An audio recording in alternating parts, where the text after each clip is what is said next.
You have requirements analysis, you've got technology analysis, you've got matching technology with personnel, you've got, at the highest levels, you have budget challenges. I think that the hardest thing to do when you're a customer in our space is to see through the complexity of available technology to find what you actually need.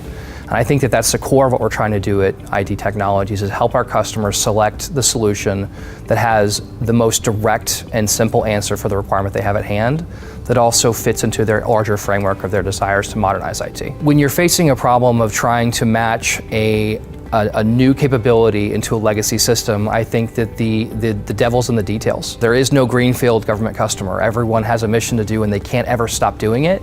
And I think that that is probably the single issue that drives the most complexity in integrating new technology. I think what we're trying to do at ID is help customers make sense of those complex requirements and really hone in on the technical differentiation that matters for their mission.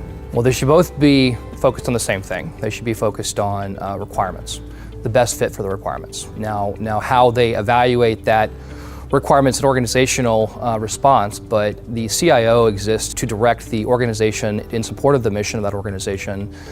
And the procurement officer exists to make sure that the government's getting the best value in their procurement. And so ideally, requirements will be written to where best value is part of the requirement. So without question, for me, the most exciting opportunity is in the area of healthcare and quality of life. And I think that the U.S. government is poised to really dramatically enhance both of those areas through a variety of technology and emerging trends. Internet of Things, augmented and virtual reality, especially the analytics capability and the artificial intelligence, and the way we can now take huge amounts of information and synthesize new results quickly offers an unparalleled series of innovations that are happening at every level of service delivery for the government. Well, I think one thing that's really important to realize at IoT is that everything in the Internet of Things is actually a computer.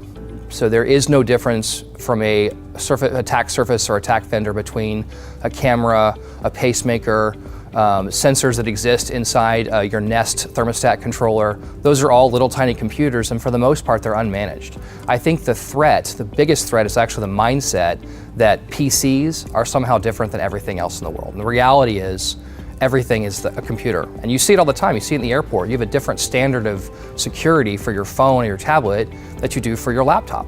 And they're really the exact same thing. And I think that the biggest threat is actually the mindset and honestly, industry's lack of response in that area. I don't think that industry has done a good job of acknowledging that threat and crafting solutions to meet that threat. I think that the opportunity, especially in the DoD, is to more effectively innovate in the area of combat delivery. I think that adoption of both the public cloud in the term of a shared infrastructure or shared service, as well as cloud operating models like DevOps, offers the opportunity for our government security forces to innovate quickly and respond quickly to emerging threats.